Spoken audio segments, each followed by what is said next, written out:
पंडिताइनिन का जेल भेज दिया गया। क्यों भाई? पंडिताइनिन का जेल भेज दिया गया नई नई लड़कियन का। सुना है पंडिताइनिन का जेल भेज दिया गया नई नई लड़कियों को। क्यों भाई? ये शब्द सुनकर पहली नजर में लगेगा किसी गली का झगड़ा है, किसी चौराहे की बहस है, लेकिन नहीं, ये शब्द निकले हैं भरे मंच से, माइक हाथ में लेकर सैकड़ों लोगों की भीड़ के सामने, और बोलने वाला कोई सड़क छाप आदमी नहीं, कोई अनपढ़ गुंडा नहीं, कौशाम्बी की राजनीति का बड़ा चेहरा, 5 बार विधायक रह चुके नेता इंद्रजीत सरोज के हैं। जरा सोचिए, जिसे जनता ने सिर पर बिठाया, जिसे बार बार विधानसभा भेजा, जिसे नेता माना, जिसे जिम्मेदारी दी, अगर वही मंच से महिलाओं के लिए ऐसी भाषा बोले तो ये जुबान की फिसलन नहीं, ये चरित्र की सच्चाई है, ये गुस्सा नहीं, ये सोच है। और नेता की सोच जब गिरती है तो पूरा समाज गिरता है। यहीं से कहानी शुरू होती है।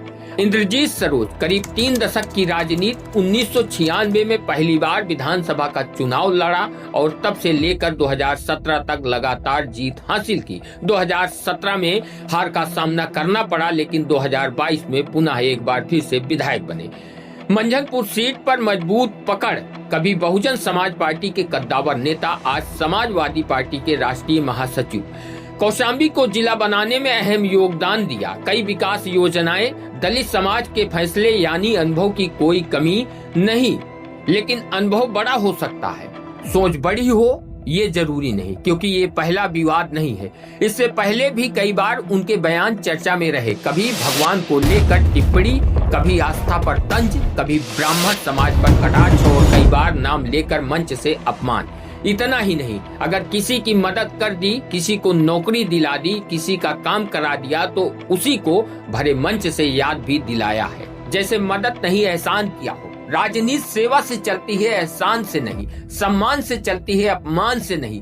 अब ये नया वीडियो जहां महिला के लिए अमर्यादित शब्द, ऐसे शब्द जिन्हें सुनकर सिर झुक जाए, लेकिन बोलने वाले को जरा भी झिझक नहीं। यही सबसे बड़ा डर है, क्योंकि जब नेता शर्म छोड़ देता है तो समाज मर्यादा छोड़ देता है। हम उस देश में रहते हैं जहां हर घर में माँ की पूजा होती है, जहां बेटी को लक्ष्मी कहा जाता है, जहां दुर्गा शक्ति है, सरस्वती ज्ञान है, हर शुभ काम में पहले नारी का नाम लिया जाता है। लेकिन राजनीति के मंच पर उसी नारी का अपमान, ये विरोधाभास नहीं, ये मानसिक दिवालियापन है। और ये मत समझिए कि ये सिर्फ एक जाति का मामला है, ये हर महिला का मामला है, क्योंकि मंच से जब एक महिला का अपमान होता है तो हर माँ का अपमान होता है, हर बहन का अपमान होता है, हर बेटी का अपमान होता है। अब तस्वीर का दूसरा हिस्सा, भेदभाव। हाँ, समाज से पूरी तरह से खत्म नहीं हुआ है। आज भी कई लोग जाति के नाम पर दर्द झेलते हैं, और ये सच है। हाल ही में इन्हीं के सांसद बेटे ने एक इंटरव्यू में कहा कि चुनाव प्रचार के दौरान जब वो पर्चा दे रहे थे तो कुछ लोगों ने हाथ से लेने में परहेज किया। लोगों ने भी कहा कि आप वो पर्चा हाथ में लेंगे नहीं तो जबरदस्ती पकड़ाने की जरूरत नहीं है, आप यहीं नीचे रख दीजिएगा। उन्हें जमीन पर पर्चा रखना पड़ा। अगर ऐसा हुआ तो वो भी गलत है, पूरी तरह से गलत। ऐसी सोच की निंदा होनी चाहिए। लेकिन यहाँ असली सवाल है, जिसने खुद भेदभाव सहा हो, क्या उसे ज्यादा संवेदनशील नहीं होना चाहिए? जिसने दर्द झेला हो, क्या उसे दूसरों का सम्मान नहीं करना चाहिए? लेकिन अगर वही मंच से दूसरों का अपमान करे तो क्या फर्क रह जाता है? फिर बदलाव कौन लाएगा?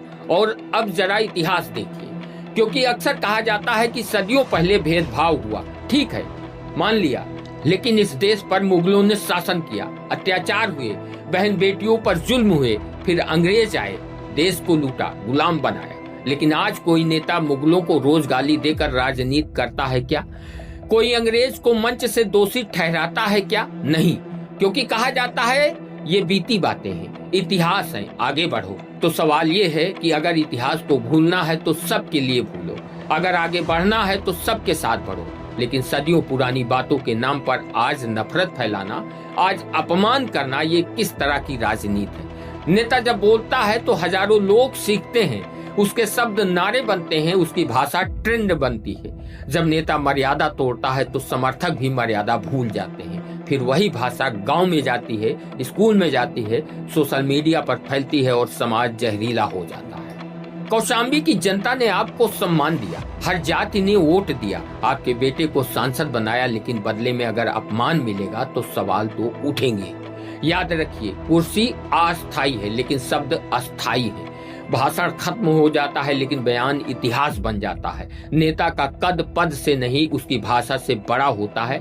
जो महिला का सम्मान नहीं कर सकता, जो भगवान पर तंज कसता है, जो किसी समाज को नाम लेकर अपमानित करता है, वो समाज का नेतृत्व नहीं कर सकता। राजनीति करिए, बहस करिए, आलोचना करिए, लेकिन महिला सम्मान पर वार मत करिए। समाज को मत बांटिए, क्योंकि महिला किसी जाति की नहीं होती। महिला सिर्फ सम्मान की हकदार होती है। अब फैसला जनता के हाथ में है। ऐसी भाषा को नजरअंदाज करेंगे या सवाल पूछेंगे? क्योंकि जब जनता सवाल पूछती है तभी राजनीति सुधरती है और तभी लोकतंत्र मजबूत होता है। आप लोग क्या सोचते हैं कि जिस तरह से आज राजनीति का स्तर गिर रहा है, क्या समाज के लिए ठीक है? क्या समाज इससे मजबूत होगा या समाज अलग थलग पड़ जाए? अपनी राय कमेंट बॉक्स में कमेंट कर जरूर बताएं, क्योंकि आपकी आवाज और आपका कमेंट हमें हौसला देता है। यदि कहीं गलत हो रहा है तो उस पर अपनी आवाज मजबूती के साथ उठा सके, ये आपका साहस है।